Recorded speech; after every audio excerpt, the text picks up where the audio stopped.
Night பகலுன்னு சொல்லிட்டு camera பின்னாடியே நின்றுட்டே இருப்போம். நம்மளுக்கு ஒவ்வொரு சீன்ஸ்க்குமே நம்ம நிற்போம். இதெல்லாம் இருக்குது. அண்ட் வந்து வாஷ்ரூம் யூஸ் பண்ணுறது ஒரு பெரிய டாஸ்காக இருக்கும். என்னால் எதுவும் புரட்சி தான் பண்ண முடியாது. பட் இதுலையாச்சும் நம்ம வந்து ஒரு 100 பேர் 200 பேர் பார்க்குறாங்கல்ல, ஸோ அதை நம்ம பண்ணுறோமே அப்படின்ற ஒரு ஆசை தான். அசுரனோடைய ஆடிஷனுக்கு நான் போயிட்டு இருக்கும் போது ஃபர்ஸ்ட் வார்த்தை எங்கிட்ட என்ன சொன்னாங்கன்னா, ஒரு வெட் டிஷ்யூ எடுத்து என் கையில கொடுத்து மேக்கப்பை கிளீன் பண்ணு அப்படின்னு. மேக்கப்பை கிளீன் பண்ணுவா அப்படின்னு இருந்துச்சு. நல்ல வேலை மறந்துட்டு போனீங்க. அந்த ஆடிஷன் எப்படி இருந்துச்சு? அந்த அனுபவம் ஏதாச்சும் பகிர்ந்துக்கோ. நான் வந்து ஹை ஹீல்ஸ்னா கொஞ்சம் ஷார்ட்டாக ஒர்க் பண்ணுறதுனால ஹை ஹீல்ஸ்லாம் போட்டு போனேன். சார் வந்து அந்த ஸ்டூல்ல இருந்து இறங்குமா அப்படின்னாரு. ஸோ இதெல்லாம் என்னால் அந்த மொமெண்ட்லாம் நம்மளால மறக்கவே முடியாது. சினி ஃபீல்டு அப்படின்னாலே அட்ஜஸ்ட்மெண்ட்ஸ் அப்படின்லாம் சொல்லுவாங்க. அந்த மாதிரி ஏதாச்சும் சர்ச்சைகள்ல மாட்டிருக்கீங்களா? அது சர்ச்சையா? ஏதாவது இல்ல அனுபவிச்சிருக்கீங்களா அந்த மாதிரி?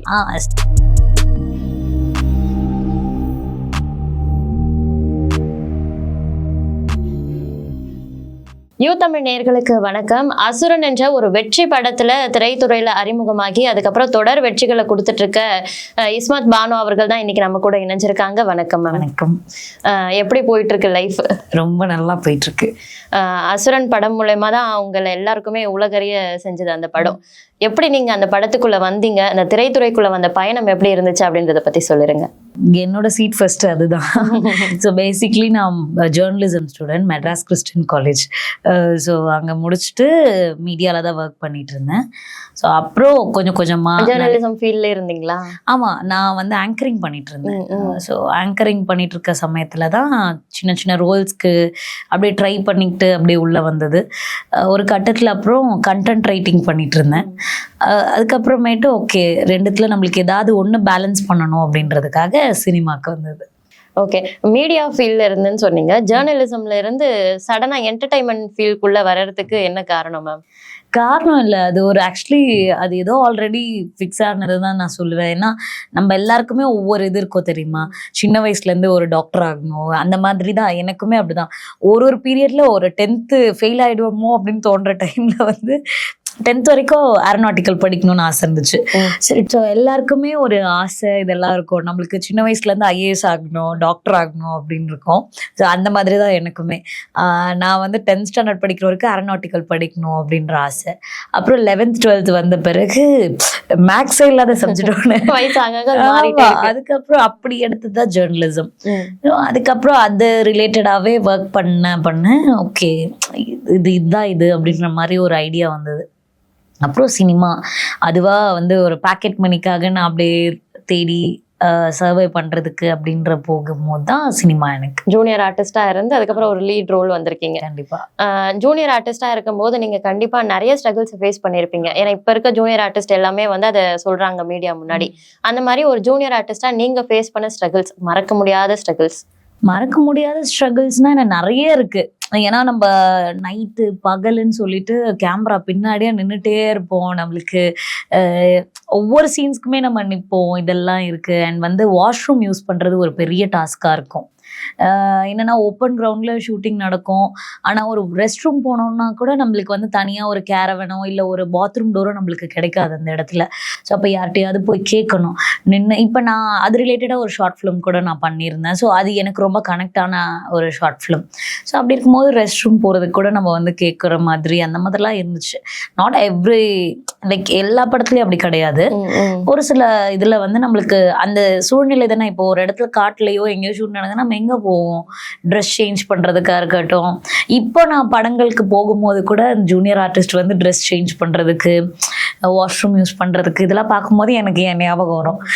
நம்ம இங்கேருந்து தானே வந்தோம். அப்போல்லாம் நம்மளுக்கு வந்து எந்த ஒரு இதுவாக இருந்தாலும் அப்படியே தட்டும் தலையில் இறங்கு. ஸோ அந்த மாதிரி ஒரு இது இருக்குது. அதே மாதிரி ஒரு கதையில ஷார்ட் ஃபிலிம் பண்ணியிருந்ததா சொல்லியிருந்தீங்கல்ல, அந்த கதையை கேட்டோன்னே எப்படி இருந்துச்சு உங்களுக்கு? யாரா நம்ம கதையை எடுத்து வச்சது? அது ரியல்லா எல்லாருக்குமே நடக்கிறது தானே. இப்போ எனக்குமே அது நடந்திருக்கு. ஸோ அப்படி இருக்கும்போது நான் எனக்கு ஒவ்வொரு விஷயங்களும் வந்து இப்போ நான் படங்களாக இருக்கட்டும் சரி, ஷார்ட் ஃபிலிம்ஸாக இருக்கட்டும் சரி, ஒரு குடும்பத்திலேயோ இல்லை ஒரு வேலைக்கு போகிற ஒரு பொண்ணுடைய அந்த கேரக்டர் எடுத்து பண்ணுற ஒரு கேரக்டர்ஸ் தான் எனக்கு வருது. ஸோ அப்போ இது எனக்கு ரொம்ப ப்ரௌடாக இருக்குது. ஓகே, நீ எல்லாருக்கும் வந்து ஒரு என்னால் எதுவும் புரட்சி தான் பண்ண முடியாது. பட் இதுலையாச்சும் எப்படியாச்சும் நம்ம வந்து ஒரு 100 பேர் 200 பேர் பாக்குறாங்கல்ல, ஸோ அதை நம்ம பண்றோமே அப்படின்ற ஒரு ஆசைதான். ஒரு புரட்சி பண்ற கேரக்டரா தான் வருது எனக்கு அப்படின்னு நீங்க சொன்னீங்க. ரியல் லைஃப்ல நீங்க எப்படி ஒரு புரட்சி பொண்ணா குடும்பத்தை தாங்கி பிடிக்கக்கூடிய ஒரு பொண்ணா எந்த மாதிரி இருக்கீங்க? கண்டிப்பா ஃப்ரம் த 10th ஸ்டாண்டர்ட்ல இருந்து நான் ஒர்க் பண்ணிட்டு தான் வீட்டை பாத்துக்கிறது. ஸோ நான் சிங்கிள் பேரண்ட் சைல்டு அப்படின்றதுனால நம்மளுக்கு நிறைய கமிட்மெண்ட்ஸ் இருக்கும், இதெல்லாம் இருக்கு. எனக்காக ஒரு பொருள் வாங்கணும் அப்படின்றதே எனக்கு வந்து ரொம்ப பெரிய கனவா இருக்கும். அந்த மாதிரி இருந்து ரீசெண்டா நான் ரொம்ப நாள் ஆசைப்பட்டு ஒரு வண்டி ஒன்று ஆசைப்பட்டேன். 10 வருஷம் கழிச்சு நான் இப்பதான் வாங்கியிருக்கேன். ஏன்னா நமக்காக ஸ்பெண்ட் பண்ணிக்கிறது கூட நம்மளால மணி சேவ் பண்ண முடியாது. அந்த மாதிரி ஒரு சூழ்நிலையில வளர்ந்தது. அதனால ரியல் லைஃப்லயும் ஒரு புரட்சி பொண்ணாதான் இருக்கீங்க. புரட்சின்னு சொல்ல முடியாது, என்னை விட கஷ்டப்படுறவங்க நிறைய. குடும்பத்தை தாங்கி பிடிக்கிறவங்க தானே மேம் புரட்சி பொண்ணு.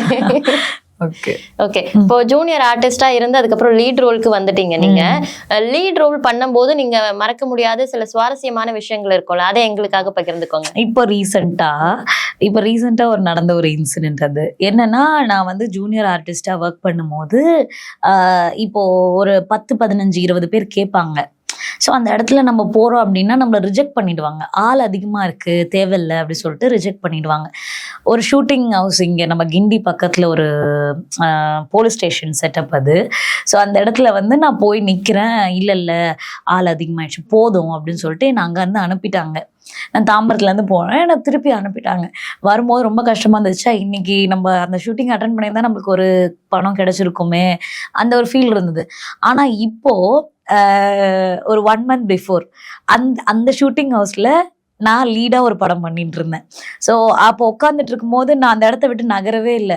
எனக்கு அப்போது அதுதான் யோசனையாக இருந்தது. இதே இடத்துல நீ வந்து ஒரு 6 வருஷத்துக்கு முன்னாடி வந்து நின்ன, உன்னை வந்து வேணாம் நீ போதும் அப்படின்னு அனுப்பிட்டாங்க.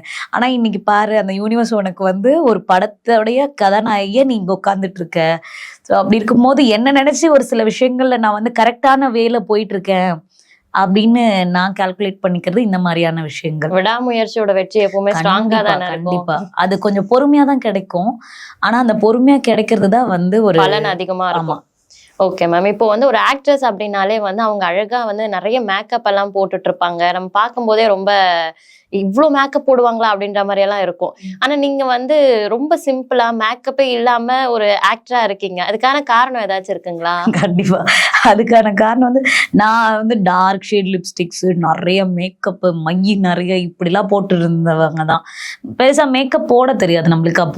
அப்படி போட்டு போகும்போது தான் அசுரனுடைய ஆடிஷனுக்கு நான் போயிருந்தேன்.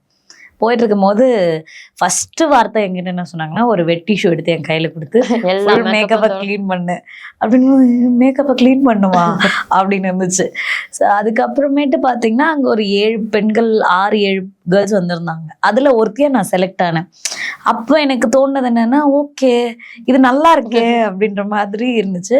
ஸ்டில் இப்போ வரைக்கும் நான் வில்லேஜ் கேரக்டர்ஸ் அந்த மாதிரி பண்றதுக்கு காரணமே அசுரன் தான். அந்த ஆடிஷன் எப்படி இருந்துச்சு? அந்த அனுபவம் ஏதாச்சும் பகிர்ந்து? இல்ல ஆடிஷன் நான் பெருசா ஆக்டிங் அந்த மாதிரி எதுவும் இது பண்ணல. நான் வந்து வெற்றிமாறன் சாரை போயிட்டு, சார் வந்து நாளை இயக்குனர் செட்ல இருந்தாங்க.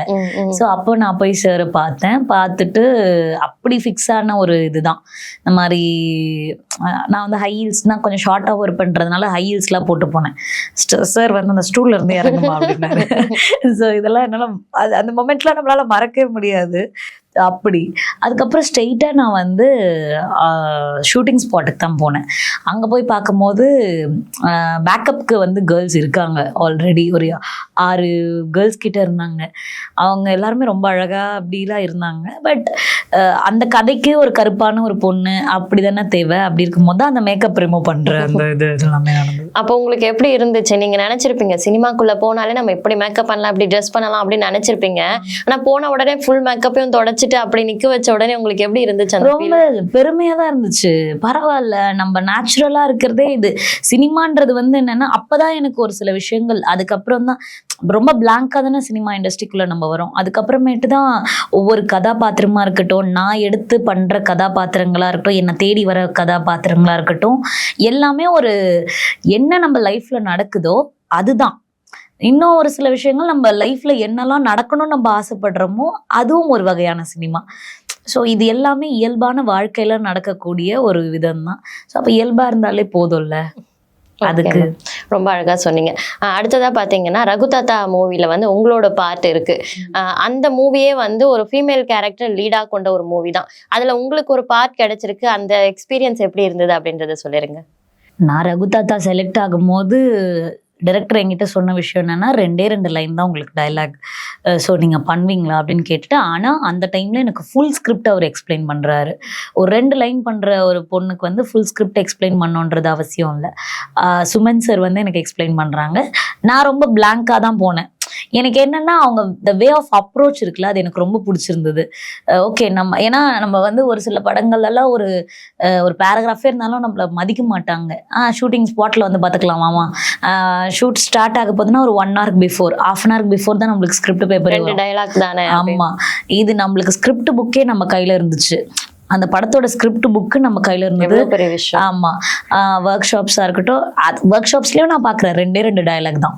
அப்புறம் அங்க ஒரு மேஜிக் நடக்கும். அந்த ஷூட்டிங் ஸ்பாட் போன உடனே ஒரு மேஜிக் நடக்கும். அங்க போன பிறகு நம்ம கேரக்டர் வந்து பில்ட் ஆகும். ஸோ அப்படி பில்ட் ஆன கேரக்டர் தான் கோதை. Okay ma'am. இப்போ அடுத்ததா பாத்தீங்கன்னா நீங்க வந்து இந்த சினி ஃபீல்ட்ல வரும்போது நிறைய சினி ஃபீல்டு அப்படின்னாலே அட்ஜஸ்ட்மெண்ட்ஸ் அப்படின்லாம் சொல்லுவாங்க. அந்த மாதிரி ஏதாச்சும் சர்ச்சைகள்ல மாட்டிருக்கீங்களா? அது சர்ச்சையா? ஏதாவது அனுபவிச்சிருக்கீங்களா அந்த மாதிரி? ஸ்டார்டிங்ல நான் ஃபேஸ் பண்ணேன். பட் அதுக்கப்புறமேட்டு நான் நிறைய இடத்துல அது சொல்லியிருப்பேன். ஒரு விஷயத்துல இருந்து நம்ம எப்படி மீண்டு வரோம் அப்படின்றதுதான் மேட்டர். அந்த இடத்துல போய் தாச்சு பூச்சுன்னு கத்தனா அங்க இது பண்ண முடியாது. ஃபர்ஸ்ட் நீ அங்க இருந்து எப்படி வர வெளியே அப்படின்றது ஒரு விஷயம் இருக்கு. ஸோ அதுக்கப்புறமேட்டு உங்களுக்கு அது தேவையே இல்லை அப்படின்னா ஓகே, அது மீண்டும் மீண்டும் நடக்குதுன்னா நம்ம கண்டிப்பா அதுக்கு வாய்ஸ் ரைஸ் பண்ணி தான் ஆகணும். நீங்க ரைஸ் பண்ண அனுபவங்கள்? நானும் அங்கேயே கத்திட்டு வந்துட்டேன். அப்படியே அங்கேயே அந்த விஷயம் அப்படியே முடிஞ்சிச்சு. அதுக்கப்புறம் அவங்க அது அந்த சம்பவம் நடந்த அப்புறமேட்டு நீ எப்படி வந்துடுற போயிடுற இப்பெல்லாம் டாக்ஸ் வந்தது. இன்னைக்கு நான் வந்துட்டு தானே இருக்கேன். நீங்க ரொம்ப ஸ்ட்ராங்கா அந்த விஷயத்த கடந்து வந்துட்டீங்க. உங்களை மாதிரி இன்னும் ஜூனியர் ஆர்டிஸ்டா திரைத்துறையில சாதிக்கணும் நிறைய பெண்கள் வெளியே இருப்பாங்கல்ல, அவங்களுக்கு உங்களுடைய அட்வைஸ்? திறமை, தன்னம்பிக்கை, இது 2 பேரும், பொறுமை. ஏன்னா சினிமா பொறுத்த வரைக்கும் நம்மளுக்கு ஒரு நாள் ஷூட் வரும், 10 நாள் நம்ம வீட்டில் சும்மா இருப்போம். அதனால வந்து நம்ம மைண்டை டைவர்ட் பண்ணாமல் ஒரு விஷயத்துக்கு நம்ம ஆசைப்பட்டோம்னா அது கண்டிப்பாக நம்மளுக்கு கிடைக்கும். அதுக்கான பொறுமையும் நம்பிக்கையும் இருந்தாலே போதும். மற்றபடி வேற தப்பான கமிட்மெண்ட்ஸ்க்கோ அப்படி இப்படி தான் போயிட்டு சஸ்டெயின் ஆகணுன்றது தேவையில்லை. Okay ma'am. நிறைய வெற்றி படங்கள்ல நடிச்சிட்டீங்க. இதுக்கப்புறம் இருக்க அப்கமிங் ப்ராஜெக்ட்ஸ்ல நாங்கள் எதில் உங்களை பார்க்கலாம்? நிறைய படங்கள் இப்போ வந்துட்டு இருக்கு. ஸோ இப்போ ரீசெண்டாக ரிலீஸ் ஆன மெட்ராஸ்காரன்ல ஒரு சின்ன கேரக்டர் ஒன்று பண்ணியிருக்கேன். அண்ட் வந்து இப்போ ஒர்க் போயிட்டு இருக்கு. இப்போ லேர்ன் அண்ட் டீச் ப்ரொடக்ஷன், இந்த கூழாங்கல் ஜமா ப்ரொடக்ஷன்ல அடுத்த ஒரு ப்ராஜெக்ட் கம்மிட் ஆயிருக்கேன் லீடா. ஸோ அதுக்கப்புறம் இன்னொரு காளி வெங்கட் சருக்கு பேரா ஒரு படம் பண்ணிட்டு இருக்கேன். உங்களோட அடுத்தடுத்த முயற்சிகள் எல்லாமே வெற்றி பெற்று நீங்க அடுத்த ஸ்டேஜுக்கு போறதுக்கு எங்களோட வாழ்த்துக்கள். ரொம்ப நன்றி.